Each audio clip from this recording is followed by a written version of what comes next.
ধর্মভিত্তিক যে সমস্ত প্রতিষ্ঠান, সেটা যে ধর্মেরই হোক না কেন, সেই জায়গায় কিন্তু এক ধরনের বলা যাবে না, কথা শোয়া যাবে না, মানে যেটাকে আপনি সহ্যও করতে পারবেন না, বলতেও পারবেন না, এক ধরনের রাগ ঢাক গুড় চলে। এবং আপনি দেখুন যে রাষ্ট্রে যখন ইসলাম ধর্ম হলো, সেটা কে করলেন? এরশাদ সাহেব করলেন।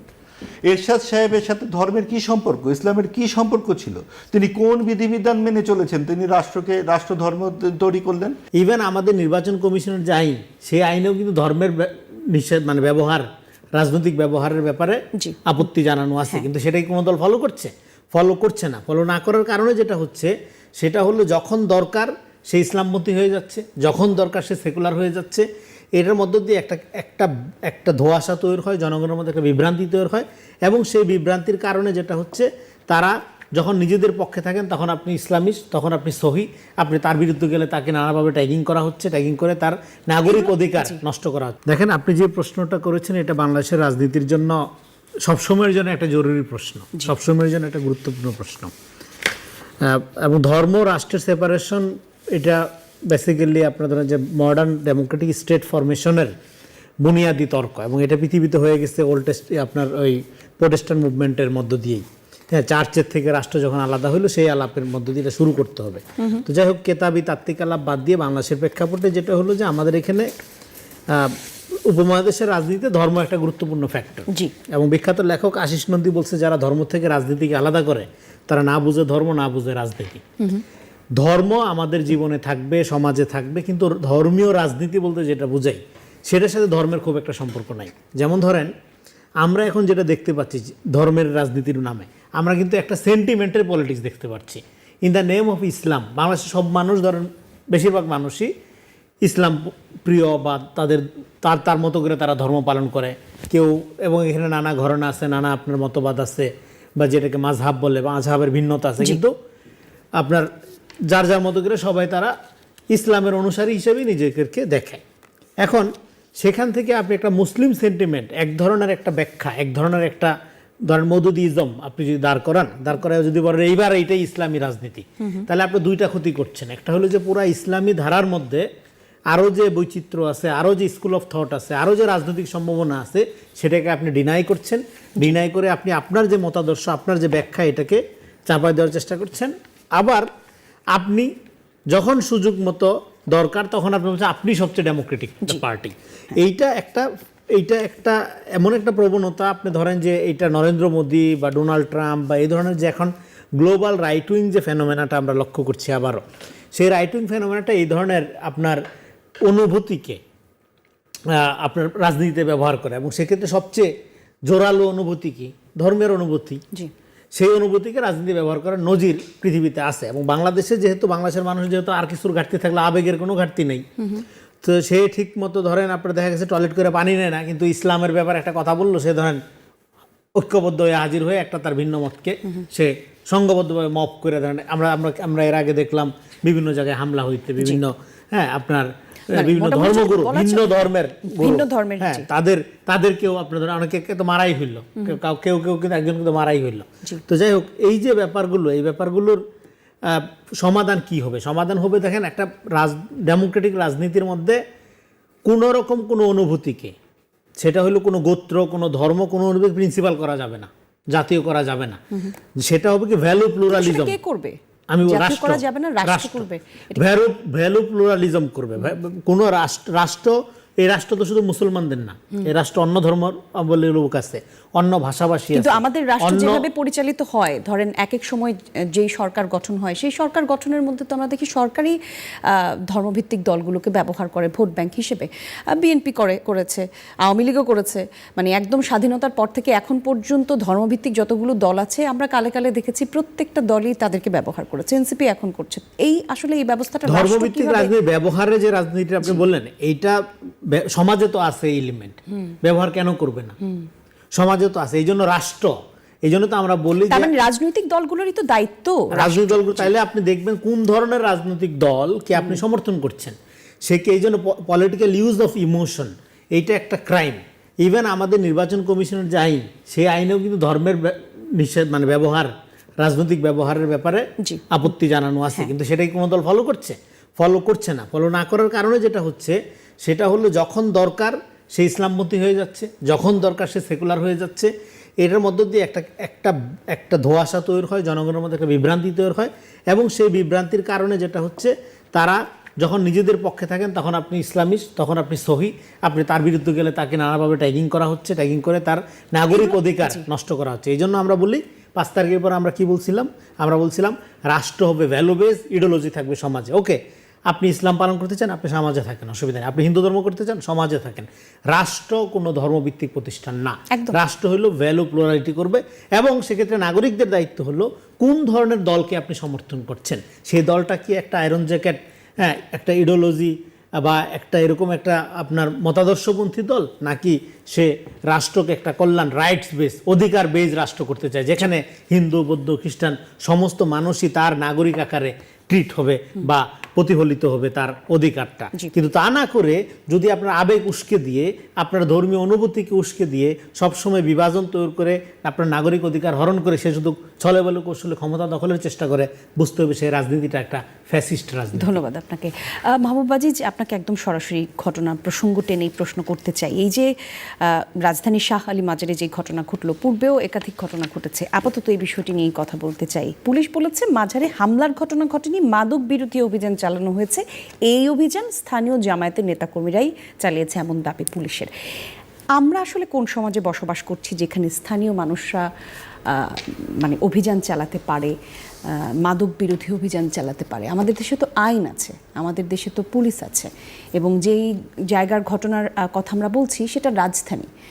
আমাদের রাজধানীতে যে কোনো জায়গাতেই পুলিশের দূরত্ব বা থানার দূরত্ব খুব বেশি নয়। আমরা কেমন সমাজে বসবাস করছি? এই ঘটনা আরও কোনো তথ্য বা বার্তা আপনি দিতে পারেন কিনা? কেমন বার্তা দেয়? ধন্যবাদ, শুভেচ্ছা সবাইকে। দেখুন, কিছুদিন আগেই 11 বছরের একটি মাদ্রাসার ছাত্রী অন্তঃসত্ত্বা হলো ধর্ষণের, এবং সে তার মা এবং চিকিৎসককে বলল যে পেটের নিচের দিকে কি যেন নড়ে। তো কত অমানবিক সমাজে আমরা বাস করছি যে এইরকম একটি ঘটনা আমাদেরকে হজম করতে হয়, এবং তারপর কিন্তু আমরা তখন কোনো ভাঙচুর সেখানে দেখি না, কোনো প্রতিবাদ কিন্তু সেখানে দেখি না। আপনি দেখুন, আমি কিন্তু ভাঙচুর করতে হবে তা বলছি না, আমি বলছি যে প্রতিবাদ এবং ভাঙচুরটা কোথায় হচ্ছে। আপনি লাগাতার মাজার ভাঙা হলো, লাগাতার ভাস্কর্য ভাঙা হলো, মুক্তিযুদ্ধের বিভিন্ন স্থাপনার উপরে হামলা, আমরা হ্যাঁ, আমরা কখনোই কিন্তু কোনো বলাৎকার কিংবা ধর্ষণের বিরুদ্ধে দাঁড়াতে দেখলাম না। বিশ্ববিদ্যালয়ে ধর্ষণ হয়, সেখানে কিন্তু প্রতিবাদ হয়, এবং মানিককেও সেখান থেকে তাড়ানো হয় ধর্ষণে সেঞ্চুরি করার জন্য। ছাত্রলীগের সেই প্রতাপশালী নেতা 98-তে জাহাঙ্গীরনগরে ঘটনা ঘটেছে, কিন্তু আমরা মাদ্রাসায় কখনো এটা দেখছি না। অর্থাৎ ধর্মভিত্তিক যে সমস্ত প্রতিষ্ঠান, সেটা যে ধর্মেরই হোক না কেন, সেই জায়গায় কিন্তু এক ধরনের বলা যাবে না, কথা শোয়া যাবে না, মানে যেটাকে আপনি সহ্যও করতে পারবেন না, বলতেও পারবেন না, এক ধরনের রাগ ঢাক গুড় চলে। এবং আপনি দেখুন যে রাষ্ট্রে যখন ইসলাম ধর্ম হলো, সেটা কে করল? এরশাদ সাহেব করলেন। এরশাদ সাহেবের সাথে ধর্মের কি সম্পর্ক, ইসলামের কি সম্পর্ক ছিল? তিনি কোন বিধিবিধান মেনে চলেছেন? তিনি রাষ্ট্র ধর্ম তৈরি করলেন। এর আগে যদি আপনি পাকিস্তান পর্বের কথাটি ধরুন, যে পাকিস্তান সব সময় বিভিন্ন ধরনের ঝামেলা তৈরি করে রেখেছে এবং মাঝখানে ধর্মের শিখণ্ডীটা ঝুলিয়ে দিয়েছে। এবং এখানে যখন ব্রিটিশ রাষ্ট্র চলে যায়, এই ধর্মের মূলতেই কিন্তু দিয়ে দেশভাগের ঘটনাটি ঘটে, এবং সেখানে একটি হয় হিন্দুত্ববাদী রাষ্ট্র ভারত, আর একটি হয় ইসলামিক রাষ্ট্র পাকিস্তান। বাংলাদেশ মাঝখান থেকে বেরিয়ে আসে 23 বছরের যে শোষণ বঞ্চনার বিনিময়ে, সেটা হচ্ছে একটা ধর্ম নিরপেক্ষ রাষ্ট্র। একদম সেকুলারিজম এই শব্দটি শুধুমাত্র বাংলাদেশের সংবিধানেই আছে। আপনি 47 সালে যে ভারত স্বাধীন হলো, তার সংবিধান আপনি খুঁজে দেখবেন লেখা আছে সেকুলার। এখন তাহলে যে অবস্থা আমাদের দেশের, এই অবস্থা আমরা কিভাবে আসলাম? মানে আমরা কি আগালাম নাকি আমরা পিছলাম? আমরা অবশ্যই পিছিয়ে গিয়েছি। আমরা পাকিস্তানের দিকে হেঁটেছি।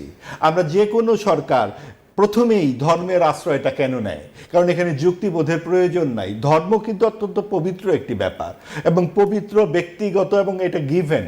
আমি বা আপনারা কেউই আমরা ধর্ম বাবা মার সাথে আলোচনা করে গ্রহণ করি না, কিন্তু আমরা সেটাকেই সেরা মনে করি এবং সেটার জন্য যুদ্ধ চালাই। কারণটা কি? কারণ এটা এক ধরনের আবেগ এবং এক ধরনের জাতীয়তাবাদ বোধ থেকে আসে, এবং ধর্মীয় উন্মাদনা সব কালে সব দেশেই এক ধরনের যুক্তিবাদ বর্জিত একটা বিষয়। কিন্তু এখন তো এটাকে যখন পৃথিবী অনেক উন্মুক্ত, দুঃখিত আমি আপনাকে কাটলাম, এখন তো পৃথিবী অনেক উন্মুক্ত, আমরা পড়াশোনা করছি, আমরা বিভিন্ন দেশের সাথে কানেক্টেড, আমরা বলছি যে আমরা অন্যান্য দেশের যেই পড়াশোনা, কায়দা কানুন এগুলো আমরা শিখছি, জানছি, তারপরেও আসলে আমরা তাহলে কোথায় আটকাচ্ছি? আমরা বহিরঙ্গে 24-এর পরে তো না, দেশ আমরা অন্যরকম হবার কথা ছিল। বহিরঙ্গের থেকে আমরা খালি নিচ্ছি, আমরা অন্তরঙ্গ মানে খুব ভেতরে যাচ্ছি না। আমরা 2 লাইনের স্ট্যাটাস পড়েই সব কিছুর বিবেচনা করে যাচ্ছি। আমরা বইয়ের ফ্ল্যাপ পড়ছি অথবা 2টা লাইন পড়ছি, এটাকেই বলছি যে সব কিছু। আমরা একটা গাছ দেখি, বনানী দেখি না। এই যে আপনার ভেতরে যাবার যে অনাগ্রহটা, সেটা আপনি কিভাবে বুঝবেন? আপনি দেখুন যে অন্তর্বর্তীকালীন সরকারের সামনে কি কোনো এজেন্ডা ছিল যে মুক্তিযুদ্ধকে নিয়ে বিতর্ক তৈরি করা? বারবার যখন বিভিন্ন পর্যায় থেকে বলা হলো অন্তর্ভুক্তিমূলক সমাজের একটা আকাঙ্ক্ষা থেকে 24-এর গণ অভ্যুত্থান হয়েছে, অন্তর্ভুক্তিমূলক সমাজ মানে হচ্ছে শুধুমাত্র 33টি রাজনৈতিক দল নিয়ে জাতীয় ঐক্যমত্য হতে পারে না, এবং সেখানে আওয়ামী লীগ যে দুরাচার করেছে সেটার বিহিত আপনি বিচার করুন, কিন্তু তাকে সমাজ থেকে বের করে দিয়ে নয়, নির্বাচন থেকে বের করে দিয়ে নয়। যেমনভাবে আওয়ামী লীগের সময়ে তার বিরোধিতা করলে বিএনপি জামাত বলা হতো, ঠিক একইভাবে অন্তর্বর্তীকালীন সরকারের সময় এই ধরনের আদেশের ব্যাপারে বিরোধিতা করলে তাকে বলা হয়েছে আওয়ামী লীগের দোসর এবং ভারতীয় দোসর। এবং সেই কারণে আমরা যখন আওয়ামী লীগ জাতীয় পার্টি এক ধরনের বন্দোবস্ত দেখেছি, আমরা যদি ভুল খুব বেশি আমাদের যদি সন্দেহ করতে হয়, বিএনপি জামাত এবং এনসিপির যে রাজনীতি আমরা দেখতে চাচ্ছি, আমরা কি সেটারই অনুবর্তন দেখছি না? 14 সালের অনুবর্তন হয়তো পুরোটা নয়, কিছুটা ফিল্টার্ড, কিন্তু কোথায় যেন একটি বড় অনুপস্থিতি আমরা কি দেখছি না? আমরা যখন আওয়ামী লীগের সময় দেখব বিএনপি বাদ, বিএনপি সময় দেখব আওয়ামী লীগ বাদ। কেন আমরা সবাইকে মিলে একটি সমাজ, এটা কি শুধু একটি আবেগী আকাঙ্ক্ষা? এটা কি একটি যুক্তিগ্রাহ্য আকাঙ্ক্ষা নয়? আমরা যেই ধর্মটি গিভেন, যেই আমি পুরুষ আপনি নারী, আমরা গিভেন, আমরা কেউ এটা ঠিক করিনি, কারণ এটা আমাদের চয়েস নয়, তাহলে সেটি নিয়ে কেন আমরা শ্রেষ্ঠত্ব চাইব? এবং আপনি যে ধর্মভিত্তিক রাজনীতি, এবং এটা একটা খুব সহজ রাজনীতির কৌশল, কারণ মানুষ এই বিষয়টি নিয়ে কখনো তর্ক তেমন ভাবে পছন্দ করে না, এর বিরুদ্ধাচারণও পছন্দ করে না যে যার ধর্মের। ওই জায়গা থেকেই আপনি দেখুন যে মাজার যে ভাঙা হলো এবং সব জায়গায় লাগাতারভাবে ভাঙা হচ্ছে, সেইখানে কি কোনো ধর্মবাদী মানুষের মাথায় কেন যাচ্ছে না যে ধর্মের নামে আর যেখানে ধর্মের অনাচার হচ্ছে সেইখানে কেন আমরা দাঁড়াই না? কাজেই ধর্মের এগুলো একটা এক ধরনের রাজনৈতিক ব্যবহার। রাষ্ট্র হচ্ছে ইহজাগতিক প্রতিষ্ঠান, যেটা ভাই বললেন, রাষ্ট্রের কাছে চাই চাকরি, চাই আমার ন্যূনতম গণতান্ত্রিক মৌলিক অধিকার। রাষ্ট্রের কাছে তো আমি বেহেশত চাইবো না, বেহেশত তো চাইবো আমার আল্লাহর কাছে। তাহলে আমি কেন রাষ্ট্র আমাকে বেহেশতের বন্দোবস্ত করে দিতে চাচ্ছে? ইহজাগতিক যে সমস্ত প্রয়োজন আপনি পূরণ করতে পারছেন না, সেই জন্য আপনি আমাকে বেহেশতের প্রলোভন দেখিয়ে আমাকে এই ইহজাগতিক সমস্যার আপনি দূর করার কথা বলবেন? কাজে এই সমস্ত হচ্ছে অনেক অনগ্রসরতা। আপনি বিশ্ব খুলে যাবার যেই কথা বললেন, সেটাও কিন্তু বিশ্ব খুলে যাওয়া মানে কিন্তু সব তথ্যের অবাধ প্রবাহই শুধু নয়, পৃথিবীর দেশে দেশে, পাকিস্তান, সিরিয়া, ইরাক, লেবানন, এই সমস্ত দেশে আপনি কি দেখছেন? এমনকি ভারতে কি উগ্র সাম্প্রদায়িকতা আপনি দেখছেন না? তাহলে আপনি ভারত করছেন দেখে আপনাকে করতে হবে? ওখানে সুখেন্দু বাবু সাম্প্রদায়িক কথা বলছেন দেখে আমাদের এখানে সুখেন্দু সাহেবরা মাথাচাড়া দিয়ে উঠবেন? এটা তো হতে পারে। একদম আমি আপনার সাথে 24-এর পর দেশের যে অবস্থা হয়েছে, তারপরে আমরা ভেবেছি যে রাষ্ট্রে যখন একটা নির্বাচিত সরকার আসবে তখন এই সমস্ত ঘটনার বোধহয় শেষ হবে, একটু স্বাভাবিক দিকে হয়তো মানুষ যাবে। কিন্তু ঘটনার মানে মবের কথা যদি আমরা বলি, মব কালচার কিছুটা কমেছে, বাকি যে বিষয়গুলো নিয়ে আমরা চিন্তিত ছিলাম, সমাজে অস্থিরতা ছিল, তা কিন্তু এখনো আছে। সরকার তাহলে কি করছে? দেখেন, অস্থিরতার একটা লম্বা সংস্কৃতির মধ্য দিয়ে আমরা এখানে আসছি। এটা ওভারনাইট দূর করা যেরকম সম্ভব না, কিন্তু এটা দূর না করলে রাষ্ট্র চলবে না, এটাও আবার সত্য।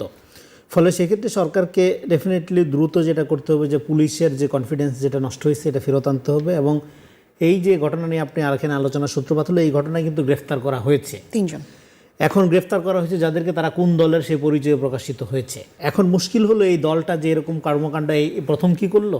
এর আগে ফুলের মালা দিয়ে সারানো হয় নাই, কিন্তু তারপরেও, এবং এর আগে মিডিয়াতে যে আক্রমণ হইলো, তারপরও সেখানে তাদের কর্মীরা আপনার প্রকাশ্যে আপনার ফেসবুকে পোস্ট দিয়ে তাদের নেতারা এই হামলাকে উস্কাইছে, তারপর অস্বীকার করা হয়েছে দল থেকে। তো ফলে এই যে অস্বীকারের সংস্কৃতি, এটার মধ্য দিয়ে তো আপনার ধরেন এক ধরনের মানে কি বলে আত্মবিশ্বাস তৈরি হয়, এই ধরনের মাফ করার। হ্যাঁ, এখন সেক্ষেত্রে রাষ্ট্র ডেফিনেটলি আইনানুগ ব্যবস্থা নিতে হবে, ধরতে হবে, ধরার মধ্য দিয়ে এটাকে সুরাহা করতে হবে। কিন্তু এই জায়গায় এরকম একটা দল আসে কিভাবে?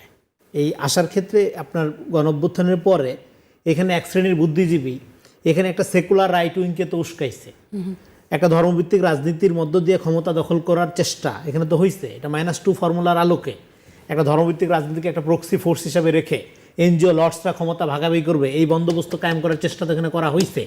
এখন তারা আবার মাজারের জন্য কান্নাকাটি করে কেন? আচ্ছা, সবকিছু যেহেতু কারণ পরিষ্কার, এই যে বুদ্ধিজীবীরা যারা নিরপেক্ষতার ব্যাস ধরে এই ধরনের আল্ট্রা ফ্যাসিস্ট শক্তিকে শক্তি যোগাইছে, লজিক যোগাইছে, তাদের সভা সেমিনারগুলোতে গিয়ে জ্ঞান উৎপাদন করছে, এখন তারা আবার মাজারের জন্য কান্নাকাটি করে।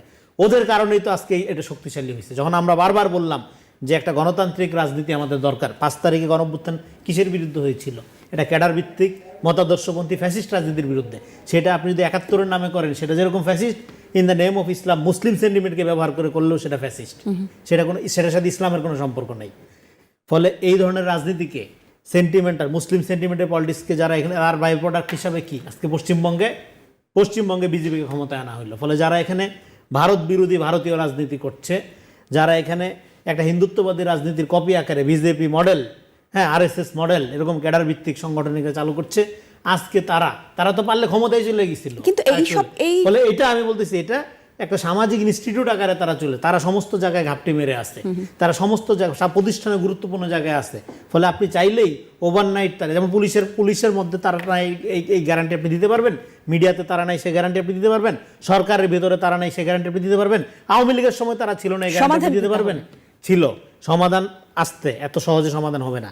এই যে দীর্ঘ সময়ের এই যে গুপ্ত ক্যাডার ভিত্তিক রাজনীতির কালচার, এটাকে বন্ধ করতে হবে, বন্ধ করে রাজনীতি ওপেন আপ করতে হবে, গণতান্ত্রিক পলিসি বেজ রাজনীতি হইতে হবে। কিন্তু মাহবুবাজির যে প্রশ্নটা রাখলো, দুঃখিত আপনাকে কাটলাম, মাহবুবাজির প্রশ্ন রাখলো যে বিএনপি জামাত এনসিপি সবাই একসাথে মিলেই আবার এই দেশ পরিচালনা করছে কিনা, যেমন আমরা আওয়ামী লীগ আমলে বলেছি আওয়ামী লীগ এবং জাতীয় পার্টি।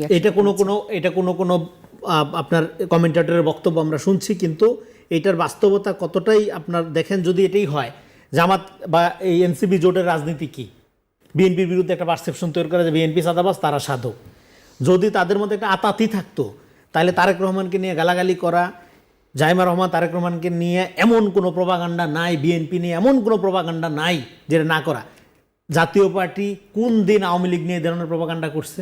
সেটা তো আমরা আওয়ামী লীগ কোন দিন জাতীয় পার্টিকে জামায়াতের টুইটার আইডি থেকেও শুনেছি যে ফলে এইটাকে যারা একটা পাতানো বিরোধিতা মনে করতে চাচ্ছে, আরে ভাই জামাত তো ক্ষমতা নিয়ে নিছিল, আমেরিকাও চাইছিল। মিফতি আমির হামজা বলেন আপনার সাথে অনেকবার আলাপ করছে যে আমেরিকাও চায় জামাত ক্ষমতায় আসুক। এখানকার বুদ্ধিজীবিতা, ইন্ডাস্ট্রি, মিডিয়া, দেশি বিদেশি শক্তি, গণঅভ্যুত্থানের আবেগ সব মিলে তো জামাত ক্ষমতা নিয়ে নিছিল প্রায়, তাই না? সেরকম একটা অবস্থায় তো আপনারা চলে গেছিলেন। তো সেটার তো আতাত মনে করার তো কোনো কারণ নেই। মানুষ এখানে ডেফিনেটলি এখানে বাংলাদেশের গণতন্ত্র পরায়ণ মানুষ 12 তারিখে গণতন্ত্রের স্বার্থে এই দলকে, হ্যাঁ বিএনপির অনেক দুষ্ত্রুটি আছে, বিএনপি নিজেও দাবি করে না যে তাদের কোনো সমস্যা নাই, এটা একমাত্র বাংলাদেশের জনগণের ক্রেডিট যে এরকম একটা নির্বাচিত সরকারকে আনছে।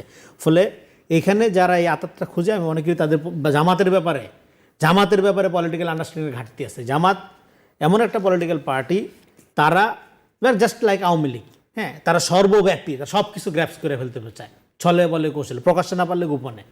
তো ফলে সেখানে এখন ওদের মূল রাজনীতিটা কি? বিএনপির ব্যাপারে একটা পারসেপশন ক্রিয়েট করা যে বিএনপি খারাপ, তারা ভালো, যেহেতু তার কোনো রাজনীতি নেই।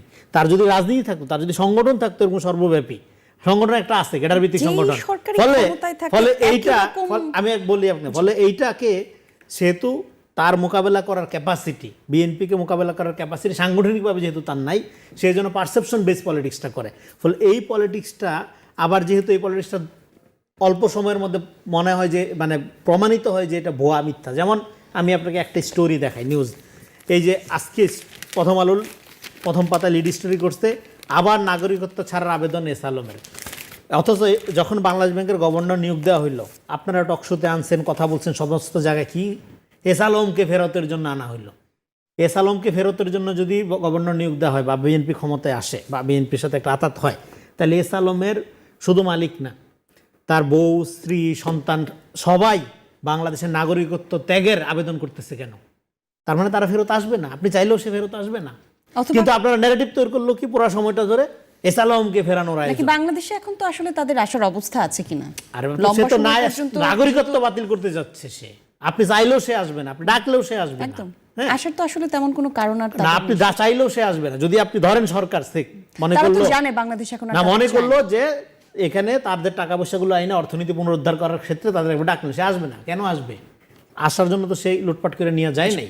ফলে এই যে পারসেপশন তৈরির রাজনীতি, এখন এটা যে মিথ্যা ছিল এটা এখন প্রুভ হচ্ছে। ফলে যেহেতু তাদের পারসেপশন তৈরির রাজনীতিরা 7 একটা দিনের সময়- মধ্যে হ্যাঁ, হ্যাঁ। 7 দিনের মধ্যে ভুল প্রমাণিত হয়, মিথ্যা প্রমাণিত, আস্তে তখন আস্তে তারা আবার প্রমাণিত ব্যাক টু দ্য হবে, জি। প্যাভিলিয়ন ফিরে যায়, তখন তারা আবার আশ্রয় খুঁজে। এই পয়েন্টটা বলে শেষ করে নিলে বোঝা যাবে না। তখন তারা আবার আশ্রয় খুঁজে, তখন তারা আবার হ্যাঁ সরকারকেও সহযোগিতা করতে হবে, আমরা সরকারের সব খারাপ বলি না, হ্যাঁ সরকারের এটা অসহায়ত্ব আছে। যখন তারা ব্যাকফুটে যায় তখন তারা সরকারের ব্যাপারে নমনীয় হয়ে ওঠে। সেটার কারণে কারো কারো মনে হইতে পারে বোধহয় একটা ঐক্য আছে বা বোধহয় একটা গোপন আন্ডারস্ট্যান্ডিং আছে। নো, এখানে কোনো গোপনীয়তার ব্যাপার নাই।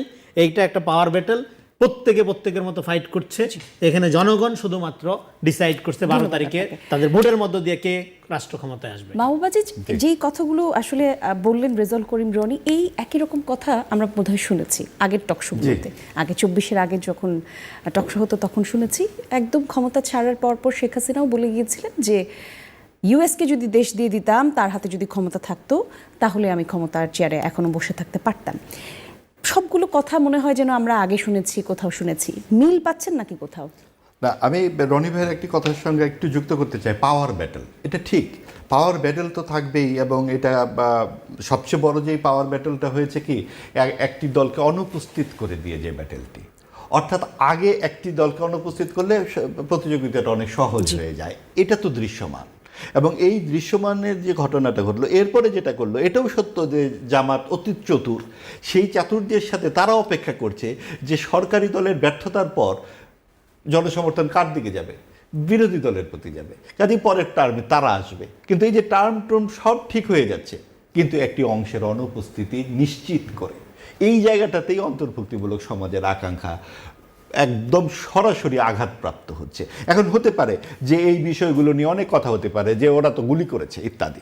আমাদের সময় আমি একটু শেষ করছি। রাষ্ট্র সংস্কারের কথা এত বলা হয়, সমাজ সংস্কারের কথা বলা হয় না কেন?